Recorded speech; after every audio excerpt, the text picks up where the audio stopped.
Joining me live in the studio is the Assistant Defence Minister Matt Thistlethwaite. Big news, Julian Assange on his way home. What do you make of it? G'day, Kieran.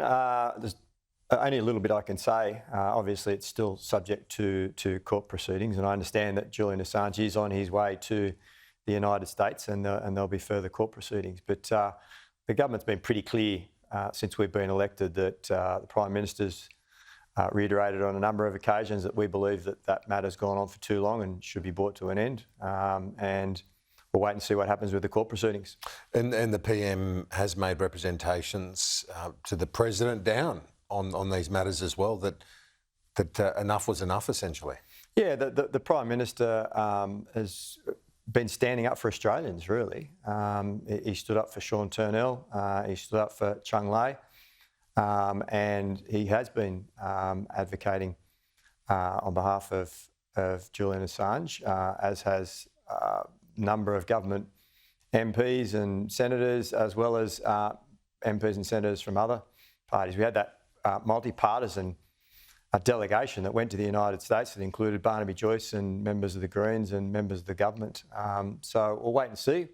The court proceedings have got to run their course, but we'll wait and see what happens. Not everyone in that group, as you alluded to, are supportive or have been supportive of what Julian Assange has done previously, but the view was that he has, regardless, served enough time anyway. Well, the government's been pretty clear in saying that this has gone on for too long, and that the matter should be brought to a conclusion. And we'll wait. There's a broad range of opinion, though, in Parliament and outside of it. Those that essentially deify Assange as a warrior for freedom of speech and press freedom, yeah, and those that think he put the lives of servicemen and women in danger. Yeah, I mean, there's different views in the community about his actions, not only in Australia but across the world. But we've been pretty clear that we think that the matter's gone on for too long and should be brought to a head, and hopefully that's what's going to happen in the next few days. But you need to tread carefully in the meantime. Yeah, well, we don't want to jeopardise any court proceedings. What happens between him and his legal team and the United States legal system is a matter for him. Obviously, there's plenty of commentary around about it at the moment, and there's reporting.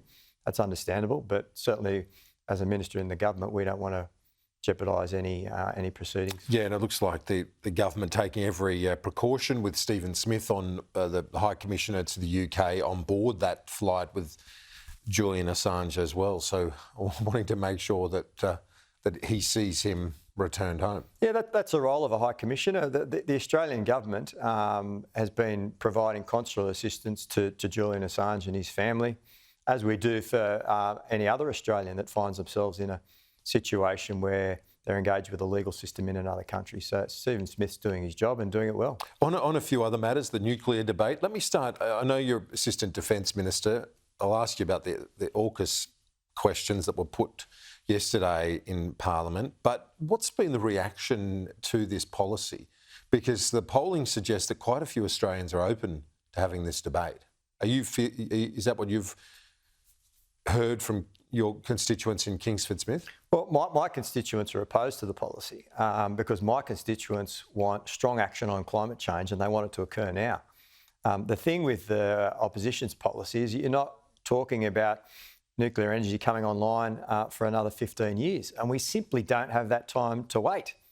We simply don't have enough time. So we need to make sure that we're making that transition away from fossil fuels to renewables as quickly as possible.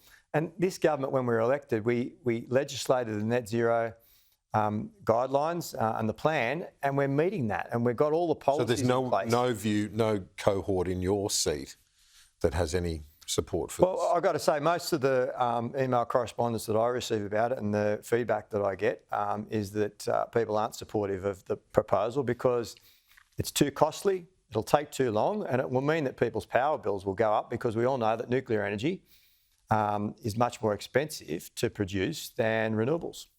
Finally, on the vaping issue, out of pharmacies, but the pharmacies don't sound like they're too pleased to be the ones selling the vapes. Has the government consulted enough on this? We think we have. We've consulted widely. That's why it's taken a bit of time to get this to the Parliament. I'm a parent with 4 girls. One of my biggest fears is vaping. And they tell me, and you hear it around from other parents, that vaping is prolific in schools, amongst teenagers.